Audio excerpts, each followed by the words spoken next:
This segment brought to you by Kansas Regenerative Medicine Center. Your stem cells, your health, your life.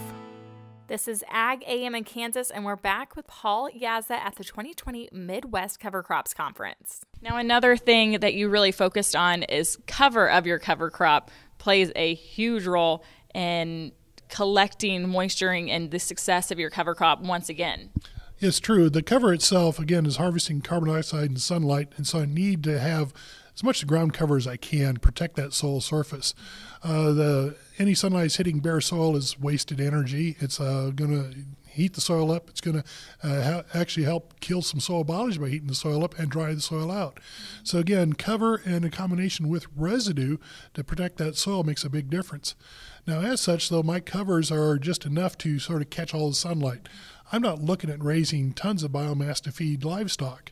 The livestock producer is going to manage his different. He's going to plant it different. He's going to plant different species, for instance, maybe a higher seeding rate. Expect it to use water and expect it to use some fertilizer because he's growing feed. That's going to be managed different than me feeding the soil. Right. And you really saw some real-life, side-by-side comparison, really impactful pictures and data just off a temperature gauge of those. That's true. You can walk out in the field. I use an infrared thermometer. It's just pointing at the soil, the little laser dot, and tells you that temperature right there. And when farmers start doing that, I use the example of grilling a steak. If that soil temperature is getting above 100, soil biology is going down. If it gets above 130, a steak is considered medium rare and safe to eat because you killed the bacteria on it. Well, it also killed my soil biology if my soil is getting that hot. But it's not uncommon to go out on a 100-degree day in the summer when the sun's beating down and you'll find 150-degree soil. And that's not good for the soil biology. Right. Now, Paul, you have 15-plus years of experience in this field, and you've seen a lot of change, I can imagine. And one of the big changes in cover crop advancement is the equipment. It's true, though. When it comes to cover crops, the early days, the cover crop was a single crop seeded into no competition at all. And it was maybe a cash crop replacement or is seeded after the harvest of a cash crop. The equipment evolving now is, well, we can seed the cover crop sooner before cash crop harvest. That gives us more growth in the cover to give us more of an overlap between the cash crop and the cover crop. So now I'm getting some high clearance equipment to go into a growing crop, get the seed to the ground. Or it's going to be early in the season as a companion crop. And again, I'm going to protect my cash crop, not plow it out of the field while I'm planting my cover crop. And again, too many farmers say, I'm not going to plant the cover, it's going to damage my cash crop. Well, properly managed, I can do it. Right.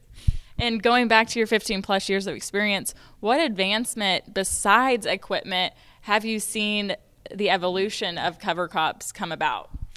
Well, sort of the main thing is the acceptance. When it comes to traditionally, we are a single crop in a single year. And a lot of our government programs, our farm programs encourage that. Back up 50 years, 75 years, some of our parents and grandparents were using crop rotation diversity. The farm programs sort of went away from that. When it comes to cover crops, it gives us the opportunity to bring that crop rotation diversity back. And so we need to do that when we think about feeding the soil system. And even with, crops getting hailed out, you really encourage producers there to take advantage of cover crops. True. When it comes to hail or a drought or a flood or anything that's going to terminate my cash crop, I've got some sunlight and carbon dioxide that's wasted because I'm not harvesting it. I have some maybe applied fertilizer already on my field. Say, for instance, if I had corn planted and fully fertilized and then hail hits, that fertilizer is going to go somewhere. And unfortunately, it might be in the surface runoff or could be in deep leaching to our groundwater. Why not grow it into a biological form? Right. And Paul, last question, and maybe loaded question. Where do you see the future of cover crops headed? I think the cover crops are going to be what we consider in some circles farming in nature's image.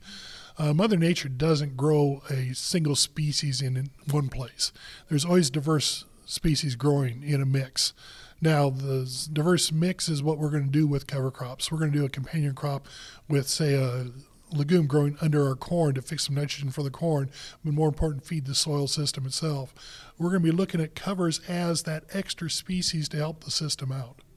Well, very good. A big thank you to Paul Jasa for being at the conference today. I'm Brityne Rucker, and this has been Ag AM in Kansas.